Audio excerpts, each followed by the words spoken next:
जय हिंद दोस्तों। आज हम लोग बात करने वाले हैं गौतम बुद्ध के बारे में। और गौतम बुद्ध के इतिहास के बारे में और उनके जीवन काल के बारे में। गौतम बुद्ध एक सन्यासी व्यक्ति थे जिन्होंने बौद्ध धर्म का उद्धार किया, यानी कि बौद्ध धर्म को स्थापित किया। इनका जो जन्म हुआ था वो लुम्बिनी में हुआ था। वंशीय क्षत्रिय शाक के कुल राजा सुधोधन के घर में इनकी माता की नाम महामाया थी। इनके जन्म के 7वें दिन ही उनकी मृत्यु हो गई थी। अर्थात आप लोग जान सकते हैं कि उनके जो पिताजी थे सुधोधन उन पर क्या, लेकिन उनकी जो मौसी थी महामाया ने गौतम बुद्ध का भरण पोषण किया था। अब उनका जो बचपन का जो दौर था गौतम बुद्ध का वो काफ़ी अनोखा था।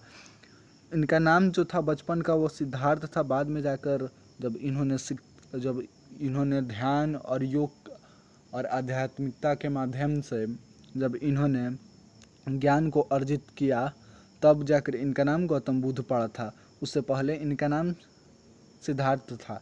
सिद्धार्थ ने गुरु विश्वामित्र के पास वेद और उपनिषद तो पढ़े ही, और राजकाज और युद्ध विद्या की भी शिक्षा ली थी। जैसे युद्ध, पहले आप लोग जानते होइएगा कि पहले राजा महाराजा के पास युद्ध हुआ करते थे। अभी के जैसे नहीं, पहले युद्ध हुआ करते थे तलवार, तीर धनुष, घाड़ी, घोड़ा, हाथी। तो उस टाइम पर इसका महत्व था, परंतु अब समय चेंज हो गया अब इसका। लेकिन जो पहले के जो युद्ध नीतियाँ थी वो आज भी लोग युद्ध में अपना रहे हैं। अब आइए, जब उनका जन्म हुआ था तो उनके भविष्यवाणी के बारे में हम चर्चा करते हैं। कालदेव और ब्राह्मण कौंडिल्य ने भविष्यवाणी की कि यह बालक चक्रवर्ती राजा या सन्यासी होगा।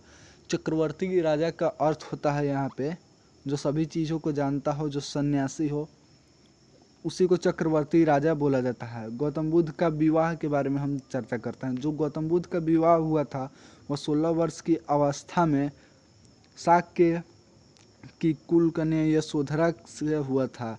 यशोधरा से उनका विवाह हुआ था। गौतम बुद्ध में जब उनका विवाह हो गया तो उनसे एक पुत्र प्राप्त हुआ जिसका नाम राहुल था। अब गौतम बुद्ध के जीवन में जो संन्यास लेने का कारण है वो 4 दृश्य है।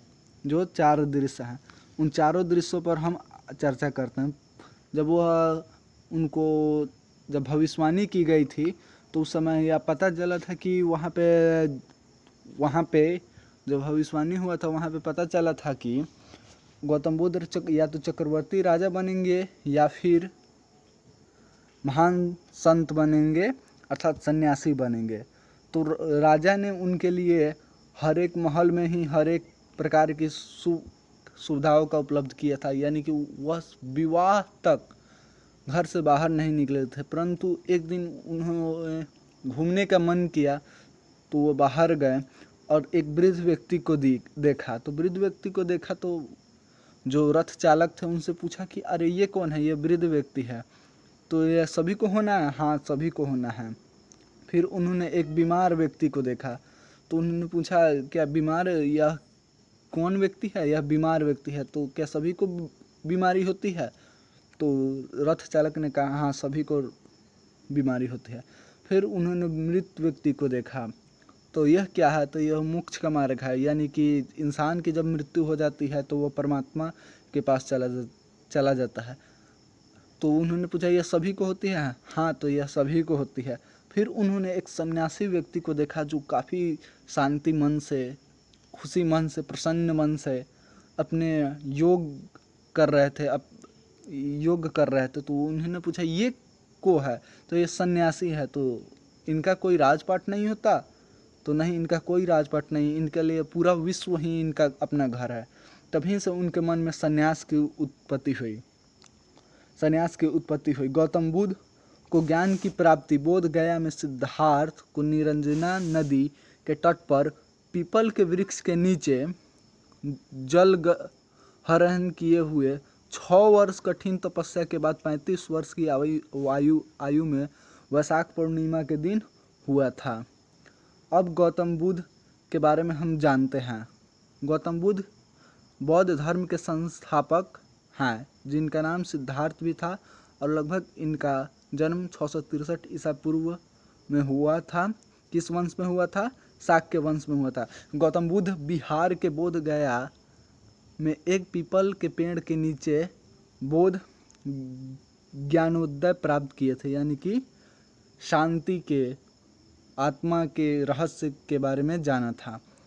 बुद्ध ने अपना पहला उपदेश उत्तर प्रदेश में वाराणसी में के पास सारनाथ गांव में दिया था। इस घटना को धर्मचक्र कहते हैं, धर्मचक्र परिवर्तन कहते हैं के रूप में जाना जाता है। उत्तर प्रदेश के कुशीनगर में 80 वर्ष की आयु में 483 ईसा पूर्व में उनका निधन हुआ। इस घटना को महापरिनिर्वाण के नाम से जाना जाता है। उन्हें भगवान बुद्ध के 10वें अवतार के रूप में भी जाना जाता है। यहाँ पे प्रिंटिंग मिस्टेक हो गया है। गौतम बुद्ध के 9वें अवतार के बारे में जाना जाता है, विष्णु भगवान के, जो हिंदू धर्म समाज है। अब आइए हम लोग जानते हैं बुद्ध पूर्णिमा क्या है। यह बौद्ध धर्म के संस्थापक गौतम बुद्ध के जन्म को चिह्नित करने के लिए मनाया जाता है, यानी कि जो गौतम बुद्ध के जो बौद्ध धर्म को संस्थापन के लिए जो किया गया था उसी के बारे में यह मनाया जाता है। यह वैशाख के नाम से भी जाना जाता है। वैश्विक समाज में बौद्ध धर्म के योगदान को देखते हुए वर्ष 1999 में संयुक्त राष्ट्र द्वारा इस दिवस को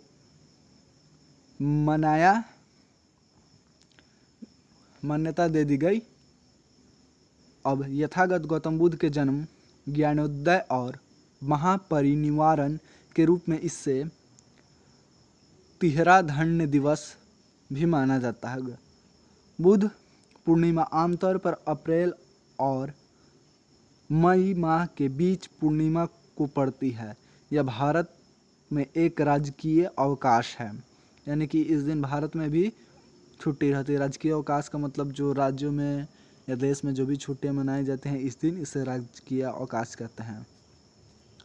अब ये जो गौतम बौद्ध द्वारा जो परिषद हुआ था, सबसे पहले जो परिषद हुआ था उसके संरक्षक अजातशत्रु थे। स्थान था राजगीर। अध्यक्ष थे महाकश्यप 483 ईसा पूर्व में। अब दूसरी जो था वह कालाशोक वैशाली। अध्यक्ष थे शाबुकामी 383 ईस्वी में। तीसरी थे अशोक पाटलिपुत्र मोगालिपुत्र 250 ईस्वी में। चौथी थे कनिष्ठ कुंडलवन कश्मीर वसुमित्र 72 ईसा पूर्व में। अब ये हम लोग जानते हैं बोध गया कहाँ पे है बिहार में। इस नए मैप के जरिए आप लोग देख सकते हैं कि बोध गया यहाँ पे है, इधर पड़ता है। आप लोग ऐसे करके देख सकते हैं। यहाँ पे हो गया, ये हो गया नॉर्थ, ये हो गया साउथ, ये हो गया ईस्ट, ये हो गया वेस्ट। तो यहाँ पे आप लोग देख सकते हैं नॉर्थ साउथ ईस्ट वेस्ट। तो यहाँ पे आप लोग साउथ, बिहार के साउथ मतलब उत्तर दक्षिण दिशा की तरफ ये जो बोध गया है सो पड़ता है। यही है बोध गया मंदिर। इसमें बुद्ध की प्रतिमा लगाई हुई है। यहाँ की जो प्रचलित भाषा है वह हिंदी और मगही है।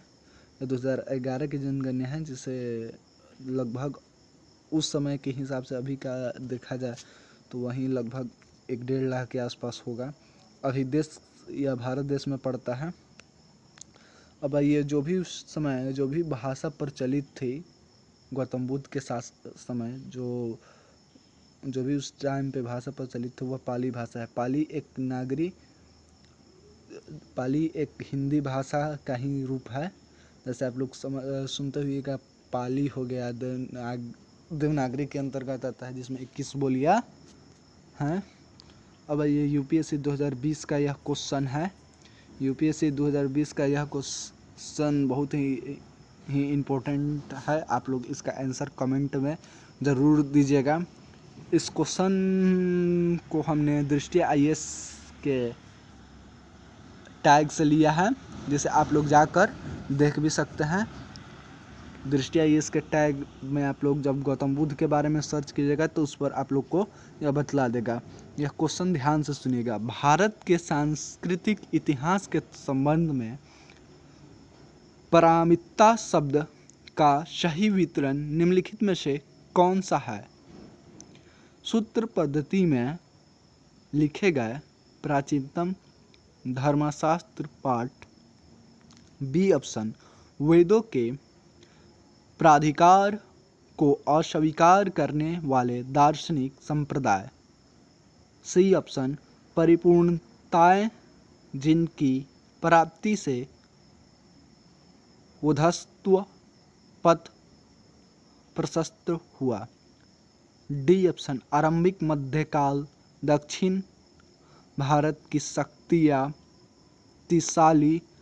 व्यापारी श्रेणियाँ। आप लोग इसका कमेंट में आंसर ज़रूर दें। जय हिंद दोस्तों, मिलेंगे अब गौतम बुद्ध के जो गौतम बुद्ध ने उपदेश दिए थे जिसके अर्थ क्या चीज़ है नेक्स्ट वीडियो में। तब तक के लिए सभी को जय हिंद।